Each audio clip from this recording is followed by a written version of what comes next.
Bismillahirrahmanirrahim. Assalamualaikum warahmatullahi wabarakatuh. Kali ini saya akan mempresentasikan tentang manajemen SDM, perubahan sifat manajemen sumber daya manusia.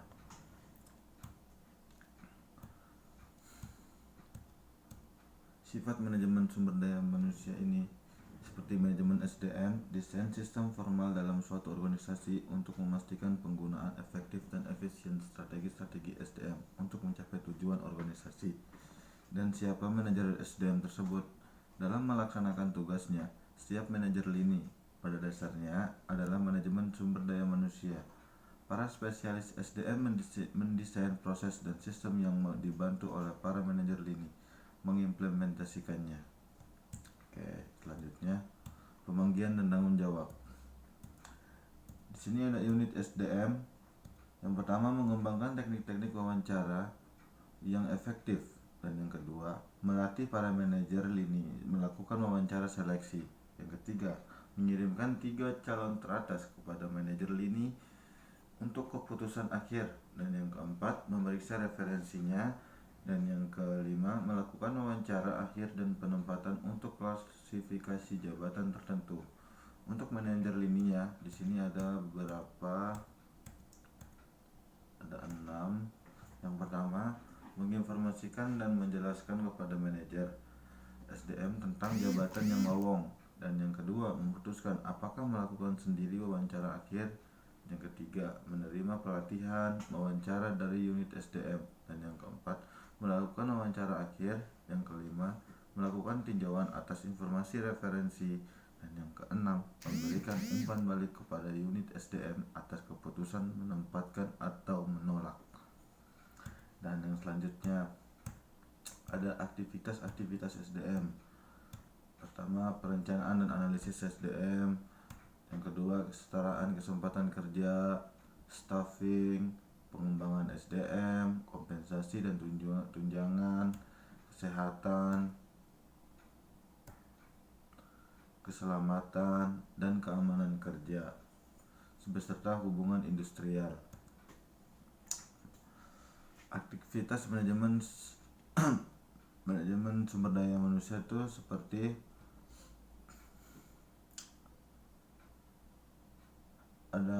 di sini ada HR planning, planning information and assessment system, equal employment, opportunity comparison, differentiation alternative action, staffing job analysis, staffing selection, dan seterusnya. Dan di sini ada tangan-tangan manajemen sumber daya manusia ya. Perubahan-perubahan ekonomi dan teknologi, pergeseran dalam pekerjaan-pekerjaan dari agrikultur ke manufaktur dan jasa. Tekanan dari persaingan global menyebabkan perusahaan dengan menurunkan biaya dan meningkatkan produktivitas. Pertumbuhan teknologi informasi internet, seperti di zaman sekarang ini pertumbuhan teknologi sudah mulai banyak seperti yang kita tahu. Windows saja sekarang sampai 10, yang dulu Pentium 7, Pentium 8. Oke, kembali ke slide. Di sini ada pekerjaan-pekerjaan di masa mendatang. Top 5 total job added dari tahun 1998 sampai tahun 2008. Sistem analisis job added-nya sebesar 577, percentage growth 94%, dan top 5 job percentage growth dari tahun 1998 sampai 2008. Computer engineer job add-nya sebesar 323.000 dan percentage growth sama 108%. Dan tantangan-tantangan manajemen sumber daya manusia seperti ketersediaan dan kualitas angkatan kerja. Contoh, penawaran tenaga kerja dengan keterampilan yang disyaratkan tidak mencukupi. Banyak sekarang tuh orang kampung yang datang ke kota tapi tidak mempunyai keterampilan untuk mencari kerja, makanya mereka menjadi pengangguran di kota. Kedua, pertumbuhan dalam angkatan kerja kontingen, seperti peningkatan dalam tenaga kerja kontingen kontraktor independen, karyawan sewa, dan penggal waktu disebabkan oleh kebutuhan akan fleksibilitas dalam tingkatan-tingkatan staffing, meningkatnya kesulitan dalam mem-PHK karyawan reguler, menurunnya liabilitas legal dari karyawan kontrak, dan seterusnya. Terus yang ketiga, ada isu-isu demografik dan diversitas. Diversitas ras, jenis kelamin, usia, dan etnik dalam angkatan kerja di Indonesia. Yang kedua, keseimbangan di antara kerja dan keluarga, pasangan, karir ganda. Terus yang keempat, ibu rumah tangga yang bekerja dan rumah tangga atau care. Dan tantangan selanjutnya, restrukturisasi, merger and acquisition, right sizing, mengurangi lapisan manajemen, menutup fasilitas, dan merger. Yang berarti hasil-hasil yang diinginkan adalah organisasi yang lebih datar, meningkatkan produktivitas, kualitas layanan, dan biaya-biaya yang lebih rendah. Biayanya adalah mentalitas mereka yang masih bertahan, kehilangan loyalitas karyawan, dan perputaran turnover karyawan. Dan yang keempat, yang terakhir, para manajer SDM harus berusaha memastikan kesesuaian budaya dalam merger management. Dan slide selanjutnya, peran-peran yang berbeda dari manajemen SDM: strategik, operasional, employee advocate, dan administratif.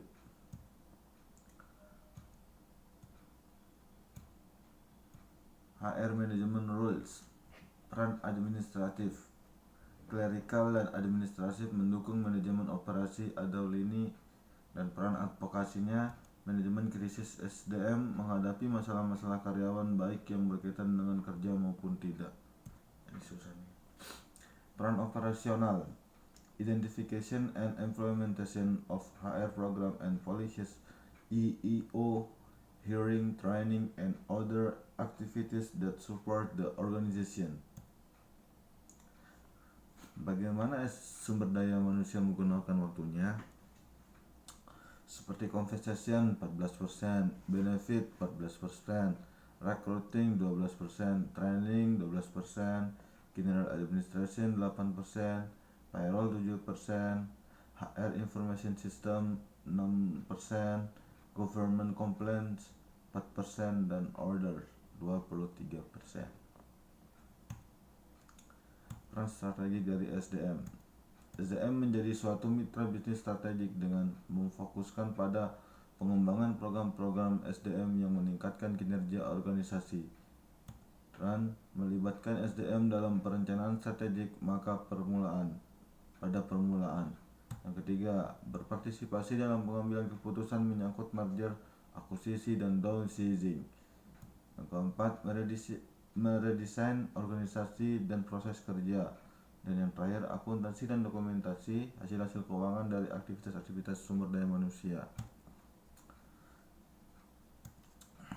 Etika dan sumber daya manusia ini sangat penting bagi kita. Apa yang dimaksud dengan perilaku etik? Apa yang dapat Anda lakukan?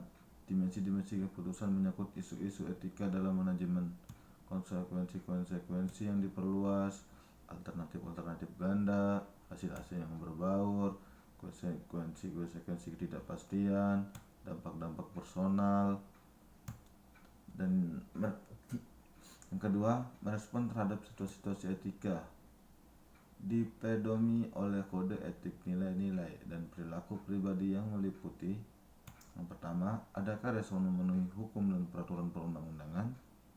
Yang kedua, adakah respon mematuhi semua standar perilaku etikal? Yang ketiga, adakah respon lulus uji standar profesional untuk perilaku etikal?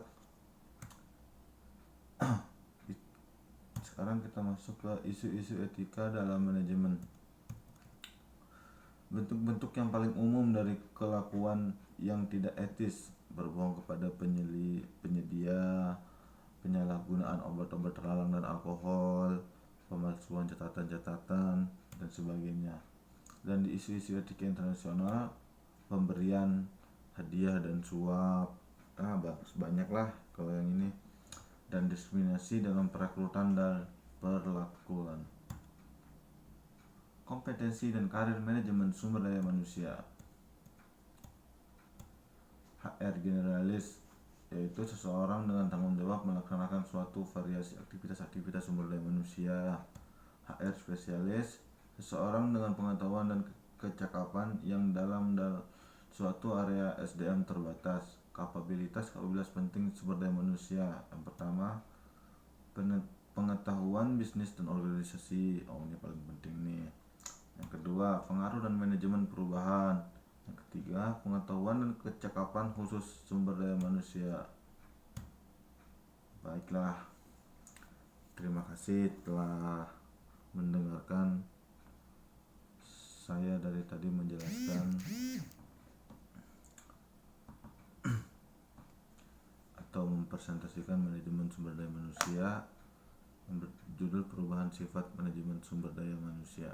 Sekian dan terima kasih. Assalamualaikum warahmatullahi wabarakatuh.